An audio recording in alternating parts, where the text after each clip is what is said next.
Financial leadership is changing. CFOs no longer record history. They make history. This podcast will help you become a better leader, strategic thinker, and digital visionary. Welcome to Secrets of Rockstar CFOs, the ultimate podcast for chief financial officers. Follow along as Jack McCullough engages in exciting chats with accomplished CFOs, learning how they overcame obstacles and positioned their companies for the future. Here's your host, Jack McCullough.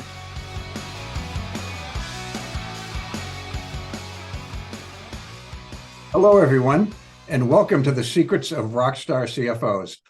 I'm your host, Jack McCullough, and this is our third episode, and I'm really thrilled to introduce you to our guest, Shannon Nash. Shannon's the CFO of Wing and also serves on 3 corporate boards, and interestingly enough, and we will get to this later, I promise, is also a film producer. So, Shannon, welcome to the Secrets of Rockstar CFOs. Thanks, Jack. I love that title, rock star. I never thought I'd have that be in an interview for a rock star. So my mother's going to be very excited. Oh, there you go. So, well, fantastic. Anyway, let's start off. You relatively recently joined Wing, which is, I hadn't heard of them, I have to admit, until you joined the company, but it's one of the more interesting companies I've come across, and with the mission of, bringing drone delivery to communities all over the world. It used to be, to me, it was just militaries and there was no other application for it. But what can you share about the company? Yeah, no, thanks for the opportunity. So Wing, put quite simply, is a commercial drone delivery company. The company's been around for a while, and in more recent years, what you've heard about Wing, what you've seen about Wing and commercial drone delivery in general, Jack, is that this is not the stuff that's just science fiction and that we saw on the Jetsons, which, by the way, was one of my favorite cartoons. This is actually happening and has been happening. So we've built a highly automated delivery system that, at scale, we think will be very cost effective for last mile delivery of small packaged goods. We're a subsidiary of Alphabet, which is Google's parent company. We've been operating in 3 continents, including in the US and Australia. We've done over 350,000 commercial deliveries of small packages, things like household goods, meals, over-the-counter medicines. Coffee is actually a very popular thing to get delivered by drone. And, most recently, not too long ago, we announced a partnership with Walmart, where we will be launching in 2 Walmart supercenters in the Dallas-Fort Worth area to deliver items from Walmart to over 60,000 homes. So we're super excited about that. That's fantastic. It's not only is it a cool company with a great technology, but you mentioned delivering medicines and things like that. So it has the potential, and actually doesn't just have the potential, but is actually doing life-altering things for, people who might live far away from major metropolitan areas and, don't have access to certain things. So you must be real proud to work for a company that can so positively impact people's lives. Yeah, I mean, Wing offers a very sustainable alternative to, we talk a lot about our environment. And when you think about delivering a small package, right now we have those delivered to our homes in a big truck. And when you think about the impact that does to our environment, the impact that does to our roads, the number of accidents, things of that nature, you start to see some really compelling use cases for using a drone to do the same thing. There's cost impacts, obviously, but there's a lot of societal impacts, environmental impacts that you get from using a drone as well. Yeah, I remember hearing recently how big the trucking industry was. And, I forget the number, but it was, it's in the trillions. It's like, how's that? And they're like, when you think about it, everything in your life probably got to you on a truck at some point, whether it be food or, holiday gifts. By the way, I just want to take a moment to thank you. I now have the theme to the Jetsons floating in my head. That's great. When we go off the air, I'm going to have to sing it to get rid of it. Meet George Jetson. Oh, I started singing soon. Na, here's Doc Elroy. All right. Hey, we should probably end the podcast right now on a high note, Shannon. So anyway, I was thinking about, the name of the podcast is Secrets of Rockstar CFOs. But I think you're probably more Renaissance woman than rock star in a lot of ways. I actually, when I was, sort of reading your biography, you're actually a CFO for a hot company in Silicon Valley. Pretty cool. You're on 3 corporate boards. And I wrote all this down to make sure I got it right. You're a partner with a VC firm, a film producer. You are, I know firsthand, the consummate networker. You do a lot of community service work, and you're a mother. And I'm wondering, like, you Count Dracula and you just don't sleep or something? I mean, how do you find the time to do everything that you do? Well, what I will tell you, first and foremost, I am a mom and a partner to my husband, Bill. That is my number one responsibility on this earth. So, shout out to my 3 sons. In old TV show, I actually do have 3 sons. Because and there goes that. Yeah, I know that Yeah. one too. But they do make a lot of what I do worth it, and me really wanting to impact their lives, and really my biggest role in life is to turn my 3 kids into productive members of society. That's the number one job. Everything else brings me a lot of joy, but if I that's what I got to get right as well. So I definitely want to say that. Yeah. It is not easy. I definitely want to tell you also this is not easy, and but it's also a privilege at the same time. I don't know, I definitely don't want anybody feeling sorry for my crazy life because I chose this, but it's a privilege to be able to do this. Look, there's 24 hours in a day. And are there days where like I don't get my number one job right? Like has the kid not gotten picked up on absolutely on time, or all those things have happened more than I care to admit. But um, it is about being really organized. I do spend a lot of time on calendars and looking at like what's built into the calendars. And we have family calendars and calendars. I have a kid in college and we have his calendar, and we have all of those things overlaid. And so, organization, if you have a shot at trying to do a whole bunch of things at once, is super key. It is also important to have support. I have a supportive spouse. My mother is very supportive. She actually comes and goes and lives with us a month and then goes and does her thing. And so I love her retirement life, but she's super helpful to help my life. And then I just think that look, there's a lot of amazing things that I've had the opportunity to do. My grandmother just passed earlier this year, and I think about her life. I think about what it was like for her growing up in the 30s and the 40s, what opportunities she did not have. And I'm standing on her shoulders, the sacrifices she made so that her daughter could go to college, so that her daughter's daughter could go to law school. Like it all started from a lot of her sacrifices. So when I feel like I can't accomplish something or something is too hard, I go back and I think, well, what would Carolyn have done in 1942? Like, because I'm sure it was really hard for her, and she somehow persevered. So why are you having problems and having your own pity party? You need to move on. And those are the type of things that help me kind of power through when I have those moments. Yeah, and that's such a great attitude because, not that things are easy for people today necessarily, but there is that element of prior generations walked so that we could run, right? And, Yeah. particularly you being a woman of color, far more so than Yeah. for me. So it's great that your mother was a college graduate and you went to law school, and so I'm not sure how the kids would take that to the next level, but that's such a wonderful attitude, and you're so lucky to have her. And I didn't know until I read an article about your husband in Fortune. I knew that there were, Nash is a common enough name. I didn't know the two of you were married to each other. So, but in my defense, I've only 27 years of marriage. oh Yeah. And my we did goodness. not come into this. I know, we have a 25-year-old son. We both came into this marriage doing completely different things. And it is very interesting how we do very much similar things today. He was an engineer when I met him. He went to the Naval Academy and he was engineer, double E major on a submarine. And I was a lawyer, and that was going to be our life. And life and careers don't go according to plan.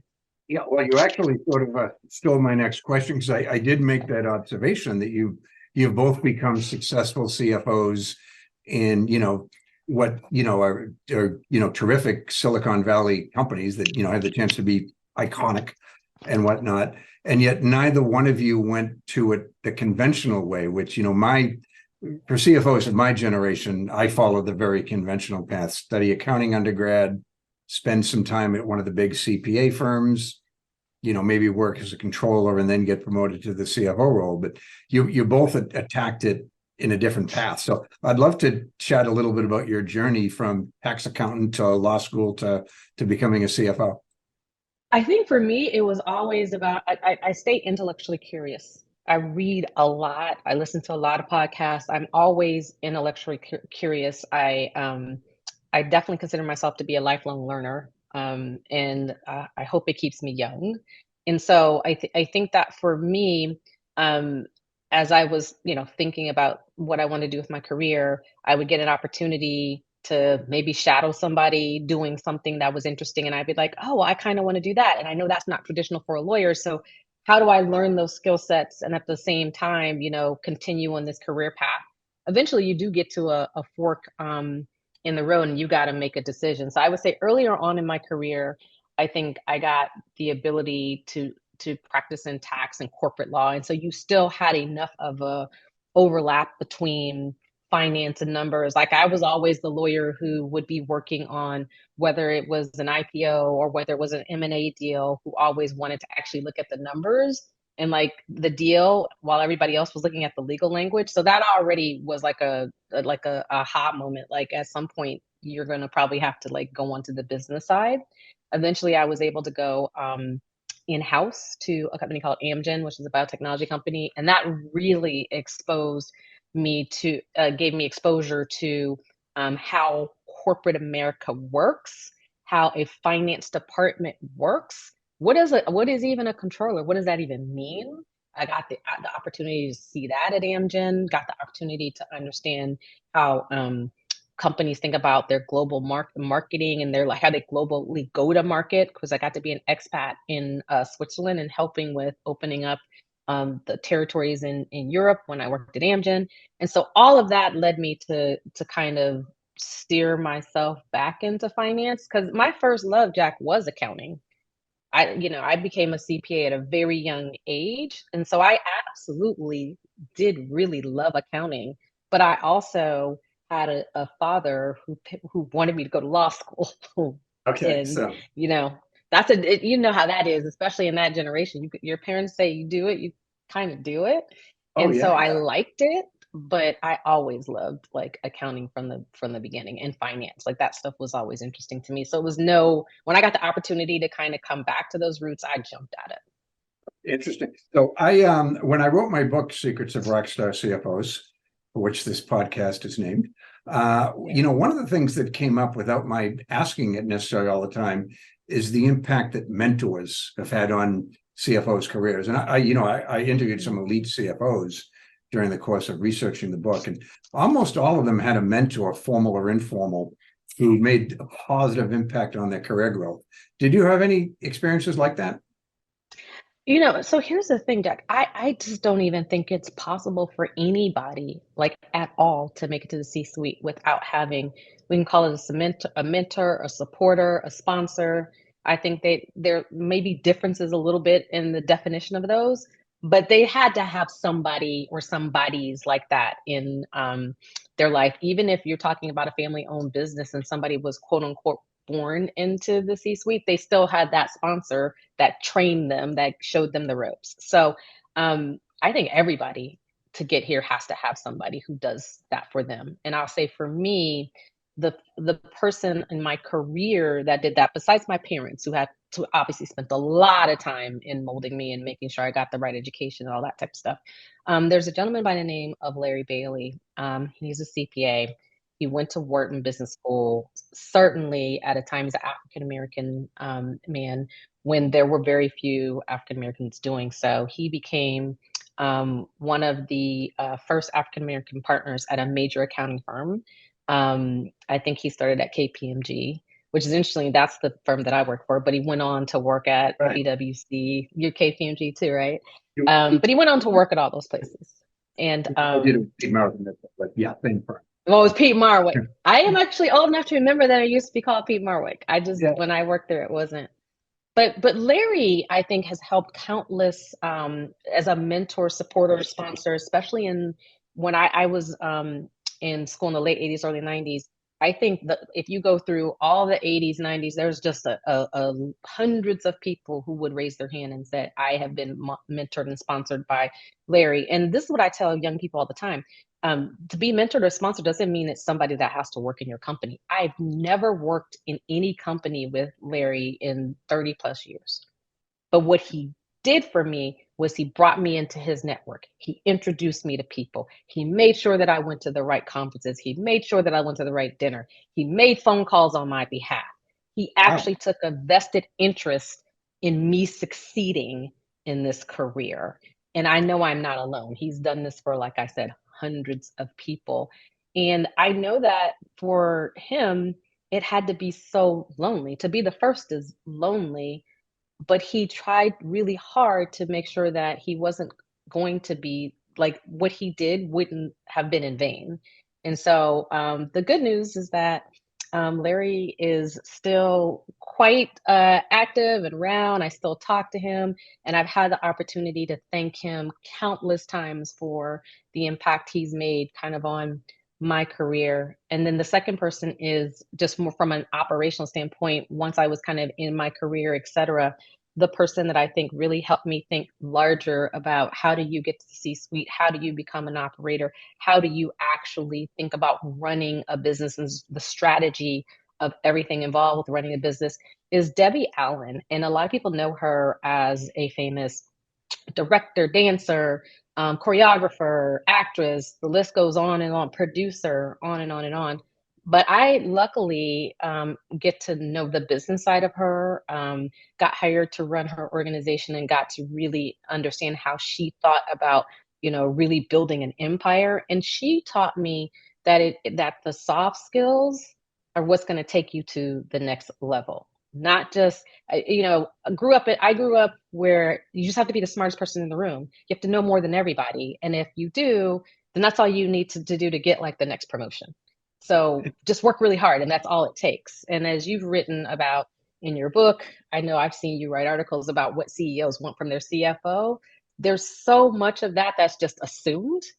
The other like 90% is like really relationships, soft skills, your ability to really operate, your ability to really see trends and think about strategies. And honestly, a lot of that is never taught to you in a school. No, it wasn't that long ago. I'll say it was within the course of my own career. The best accountant in a company had a real good shot at becoming the CFO. But now it is all of the things that you're talking about. They say soft skills, but for, a couple of finance and accounting people, they're hard for me, and perhaps they're hard for you too. Yeah. I never really had a lot of trouble with analytics and with accounting and whatnot. Just, it kind of came naturally for me. But in terms of, becoming, more empathetic and communicating more effectively, just even writing a simple email, at one point in my career, I can do it now, but at one point in my career, it's like, man, I'm really bad at this, and it's easy for some people. But yeah, it's really that's the difference. It's interesting that Debbie Allen is one of your mentors. Very multi-talented person. She was. Is it fair to say Fame was her big break? Yes, Fame is what a lot of people know her from. Yeah. Correct. Yeah, and I know she was very, very good friends with Bill Cosby, and they did a Well, lot of things. her sister's Felicia Rashad, which was Bill I Cosby's wife on that TV show. Yeah, they're sisters. Somehow did not know that. Geez, my knowledge of 70s and 80s pop culture is disappointing me. I probably knew that at one point. So cool. Yeah. Anyway, But she showed me like the fact that I always thought that about her. She showed me, just like you were talking about the analytical skills. She's like, you need to focus. Like, if you want to run a business, you need to focus on these things. All those things could be true about you.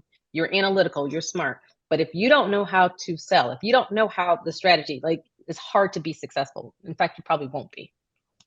Yeah, it can. If you rely on those, it'll almost be counterproductive. But so I want to ask you, you're one of the few, although it's a small but growing number of Black women who are CFOs today. And I'd like to, get your insights. What has that journey been like for you? And, what have you learned? And, what can you maybe pass on to the next generation of leaders?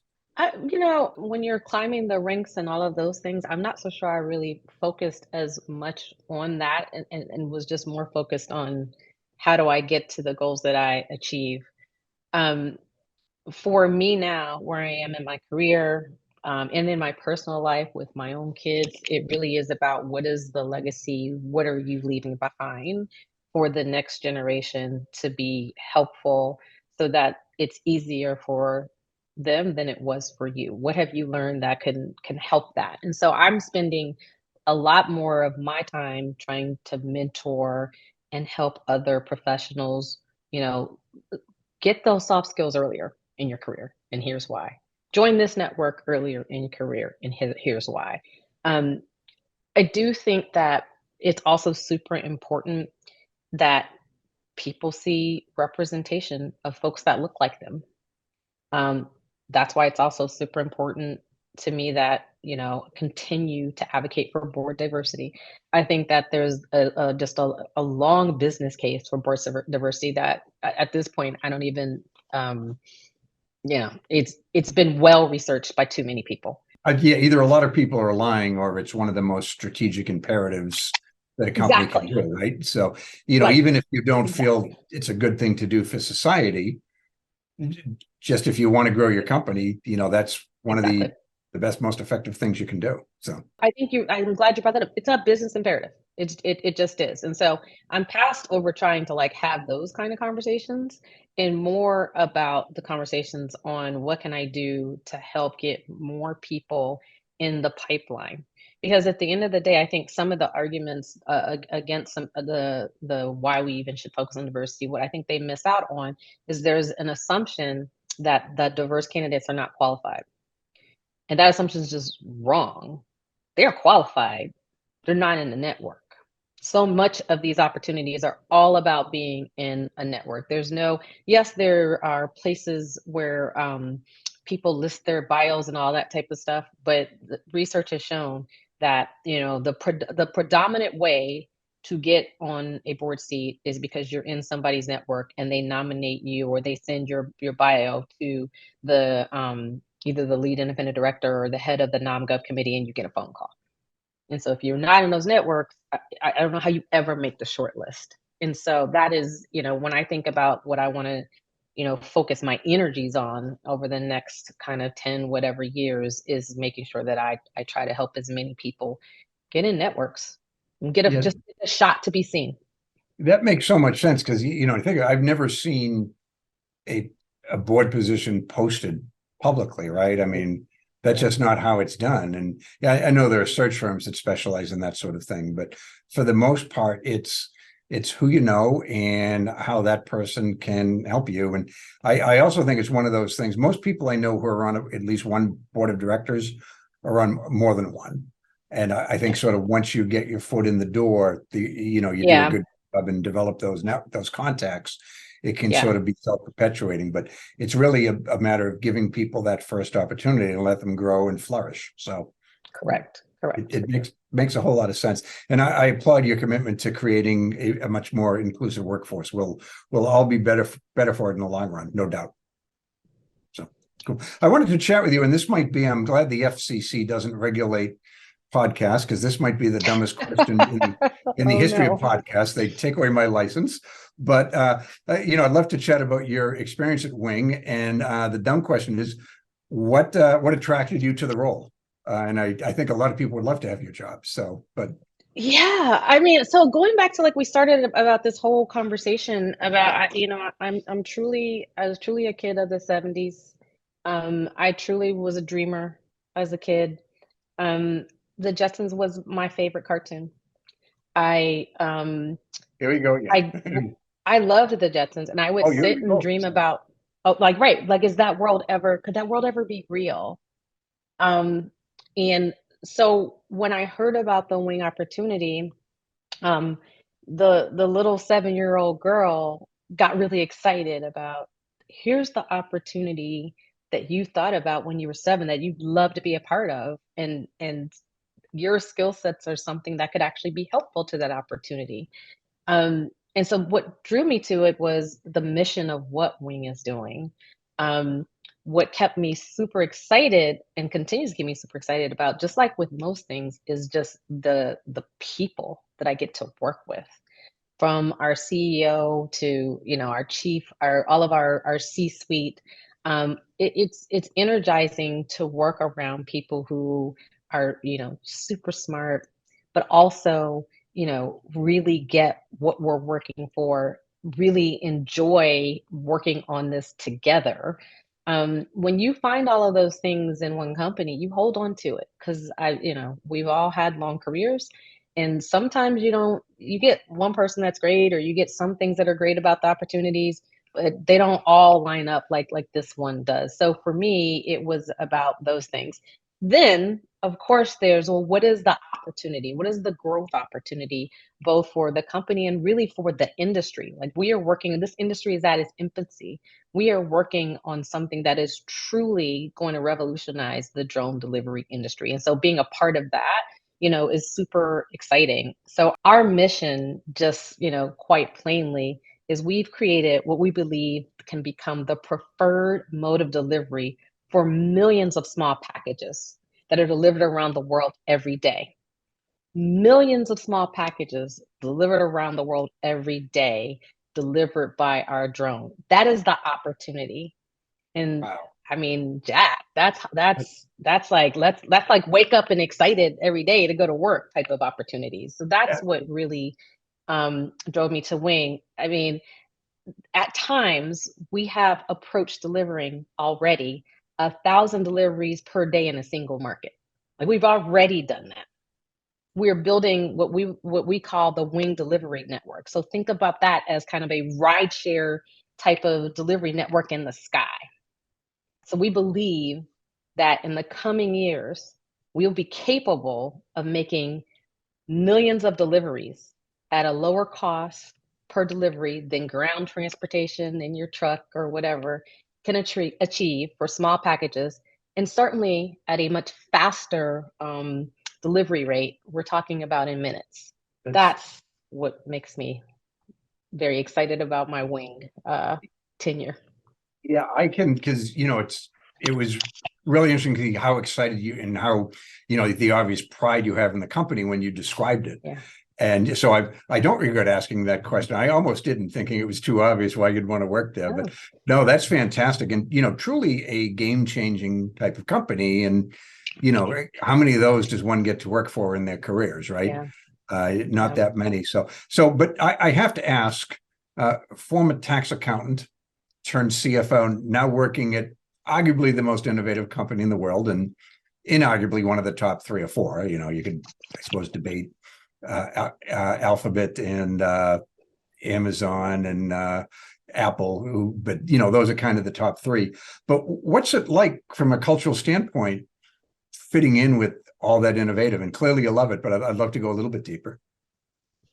Yeah, I mean, Alphabet is truly, in my opinion, the most, innovative company on the planet. And so it's actually, Alphabet has been very supportive of Wing, of our growth. And so that has, as I think, really one of our competitive advantages, right? That we are at such an innovative culture and landscape. I think that what's interesting, when people think about our technology and how it works, I think people have this notion of the person sitting around with the joystick, and like they're at the house or they're at the store and they're doing all these things. We're talking about autonomous drones.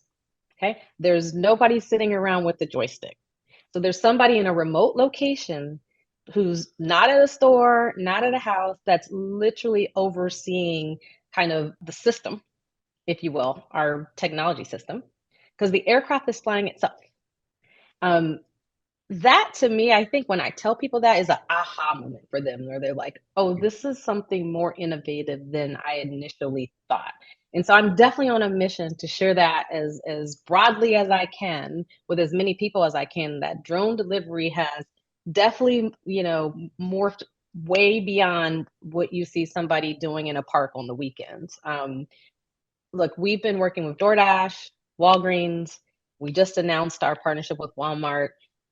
These are all well-known, well-respected brands, and more to come in our opinion. That's what we're really working on is really expanding and scaling this to millions.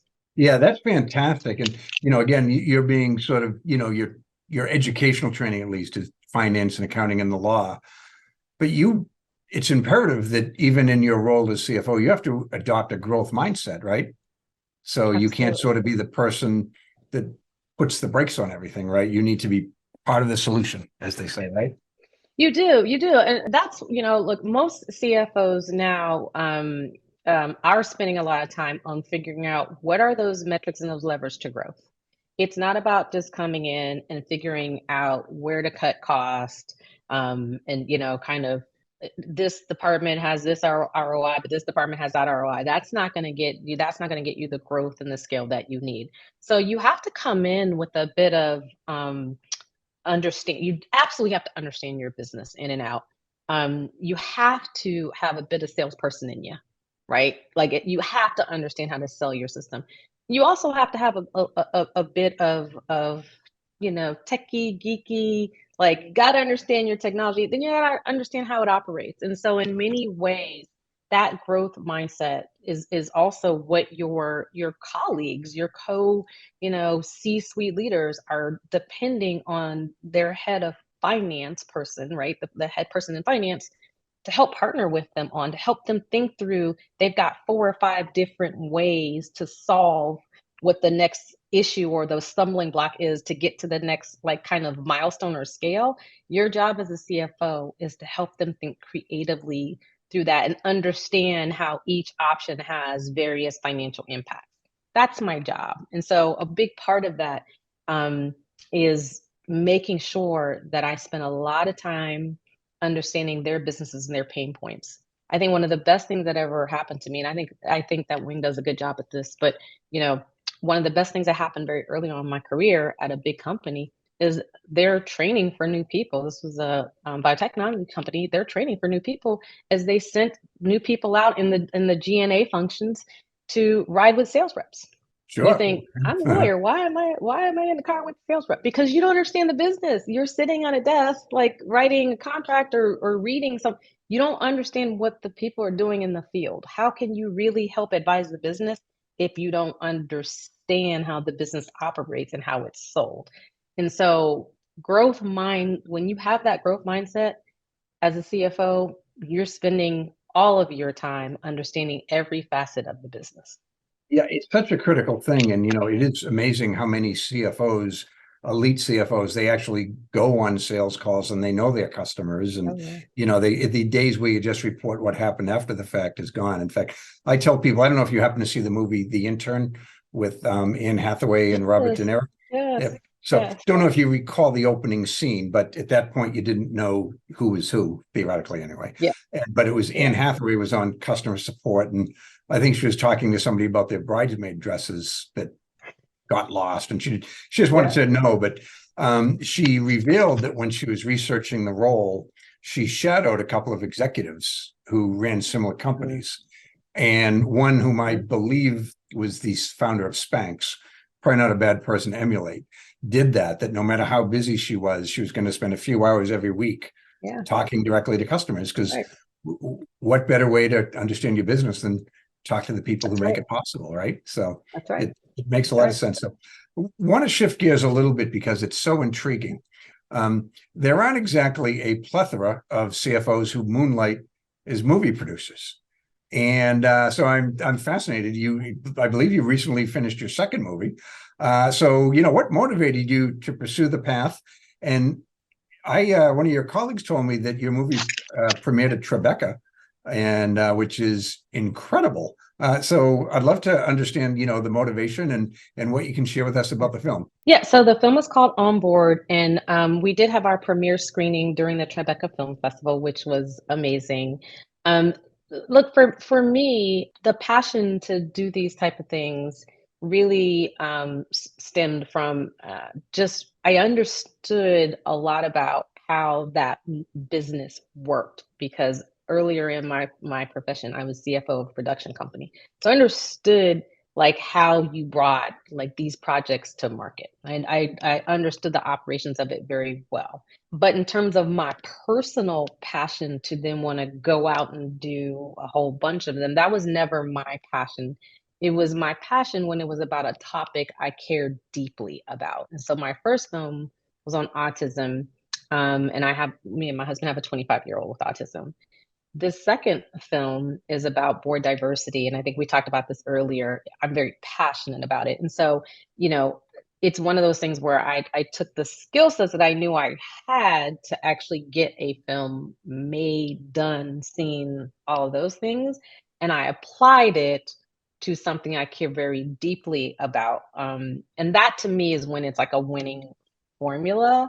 Um, I've seen the power of what storytelling can do in terms of motivating, helping people. And so when those things all line up for me, then those are the projects I like to get involved because I can tell you making movies is not for the faint at heart. It is a lot of work. It takes a lot of time. These things don't happen in just like a couple weeks. This can be years of weekend work and flying here and flying there and watching this and doing that and researching that. It is definitely one of those things you have to be passionate about. But at the end of the day, it's for a bigger cause. So I'm super excited about this documentary. It follows the story of Patricia Roberts Harris. And one of the things I think I'm most proudest of is that not only she's the first African American woman to be on a board, she was on IBM's board in 1971. But prior to us making this movie, if you Googled the first African American woman on a board, you actually would have gotten the wrong woman. And part of that is just because our history is not very well kept. And so, fast forward, we started shooting the movie. We went to NASDAQ. We rang the bell there. There was a lot of press that came out of that. We talked very openly about how this was wrong. And now, if you actually Google first African American woman on board, you will get all of our hits and all. So I'm like, if nothing Right. else happened, we have corrected what was in the search engine history. That's fantastic. You found two things that you're passionate about. And is it possible, is there a third movie in your future or? Never say never, but I'm not. Let's just say I'm super happy to try to continue to showcase on board for a while. And you mentioned, I know you and Bill are raising an autistic child, and I'm not sure if you know, my wife and I have two autistic sons, so we had I that did in not. common. So yeah, so I did little different challenges. With two, she had to give up her career. Yeah. It was just a little too much. But so knowing you're such a positive person and a strategic thinker, I'm sure you're presented with the problem and immediately you've been deeply involved in sort of planning for it as best you can, although autism is so unpredictable, of course. But, what can you say to help parents, two working couples, especially two like you and Bill, who, have very high powered jobs to sort of help them navigate these challenges? And you have two other sons as well. Well, Jack, I did not know that, so we'll have to talk about that offline as well. What I will say, and you know this, look, these careers are long, and so there were plenty of periods in our career journey for both Bill and I where we had to make choices and changes in our own kind of aspirations because we had to do things for our family. We had to make moves. We had to potentially not take that job because even though it looks like a good opportunity, this is not a good opportunity for what you need to do for your child that is autistic.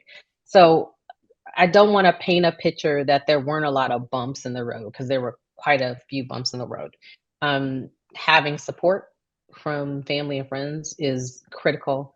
Um, Actually having a network, I think you probably have had the same experience. You start actually meeting other parents and families who also have children on the spectrum, and you start really sharing information and support and therapies, and all those things help change a lot in terms of helping you navigate just raising this child who has a different way of having to, go about some of the most ordinary things for others. So I would say for me, family, community, friends, that made a big difference in our story. Certainly, so look, Jason's 25 years old. He lives in a group home. The other day he was telling me about his work at Meals on Wheels. He was like ecstatic about it. I mean, Good for him. this was what, like, literally, it was one of those things where sometimes I have to pinch myself because I remember when he was 5, and I remember the significant challenges. And now at 25, I'm like, wow. I mean, even just thinking about the fact that some of the doctors gave me zero hope that he would even speak at 5. So the reality Wow. is there's no, all these stories are different, right? And Sure, so it's absolutely. just, it's a lot of work that a lot of people don't see, a lot of disappointments that a lot of people don't see when they see you day to day. Um, but for me, I will say that um, it was just a lot of support and taking it one day at a time. And when we'd have some setbacks, realizing that um, it's okay. A friend of mine used to say, "It's okay to have your pity party. You get one day, and then then your pity party has to end. You got to get to work." And that's kind of how I dealt with all the setbacks. Yeah, and that's all you can do, right? I mean, as parents, we'll do anything for our children. Yeah. Literally, there's very few things I wouldn't do to, for the betterment of my kids. Yeah, they just have some different challenges than a typical child. So good for you that you made that situation. That is devastating news to be told your son will never speak, right? But he proved him wrong. So good on him. What's your son's name? His name is Jason. Jason, Yeah. right? You mentioned that. So cool. So I want to ask you, with you and being married to another CFO, I was impressed. He referred to you as very supportive of his career in the article he was featured in Fortune that Cheryl wrote, and he actually referred to you as a mentor.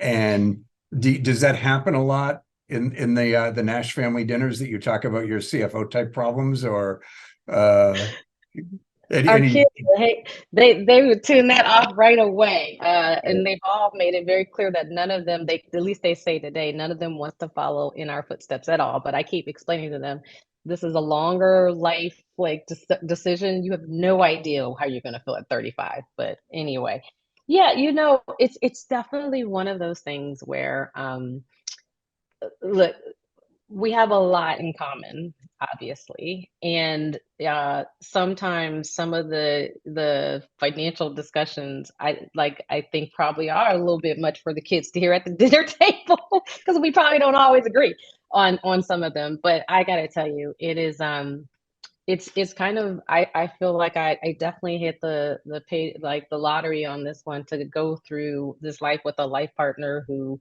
we both deeply care about a lot of the same things.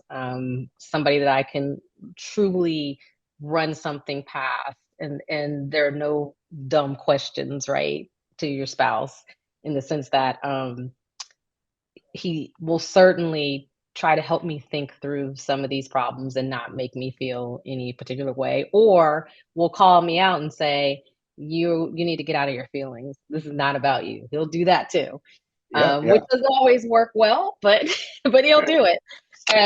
So no, Bill's great, and it is, I can't believe we are where we are today. And it's, quite frankly, I mean, we met each other very early on in life. We went to the same high school. And so sometimes we sit back and really laugh about, could have never predicted the life that we have today. No Yeah, way. oh yeah, that was well, your high school reunions must be pretty interesting when you both show up. You in the same graduating class? As he likes to point out, I am older. Oh, So no, but Jack, as I like to point out, I can't help it that I'm just super smart because I'm 6 weeks older than him, and that I got to start the kindergarten at 4, and he didn't get to start the kindergarten until he was an old 5-year old. oh boy. Yeah, that's practically middle-aged at that point in your life. So cool. Well, I want to congratulate you, and 2023 certainly been a milestone year for you, Shannon Nash. You were, and again, I wrote it down. You recently recognized as Ignition's top 50 women in accounting, and you received a similar honor in Accounting Today. And you're also one of the most influential women in Silicon Valley. And I'm curious, what has this recognition meant to you? I mean, that's it's three great humbling. awards, right? So, It's humbling to get those awards because you could like oftentimes you feel like I'm just the same person I was 2 years ago or 3 years ago. So it's super humbling. I think that again, I mentioned this early on. It's nice to be recognized. At the same time, what am I doing? What am I doing to make this a better place for other people? And so for me, the focus is really how do I help? The saying is lift as we climb. How am I helping to like lift? What am I doing to help other people in their journeys? You never know who's inspired by what you say, who watches a podcast. You just never know. And so I try to really think about um, how I can be helpful to other people in their journeys. Like that's where kind of my head is right now. How can I be a good example? And I'm rooting for so many people to take it to the next level. I will tell you some of the proudest things that have happened to me professionally have been people who have worked for me who've then called me and said, "Hey, I just became head of finance. Hey, I'm a CFO now too, and would love to just keep talking to you, keep in touch." Those are like I don't think people realize when they call and tell me that and they hang up, I actually have to like take a walk around a little bit because those moments hit you really hard. And that's kind of what it's all about. yeah, what's better than that in your professional life than knowing that you're impacting the next generation of leaders? Well, I want to conclude with a little bit of a fun thing, although I'd say the whole conversation's been fun, Shannon. But I asked your team if there was a fun fact about you, and I knew one on your own. I was going to mention Debbie Allen, but you beat me to that. But you have an interesting thing that would fascinate me. Can you share that with the group? Well, okay, so I actually prepared something for you. So I know where this is going.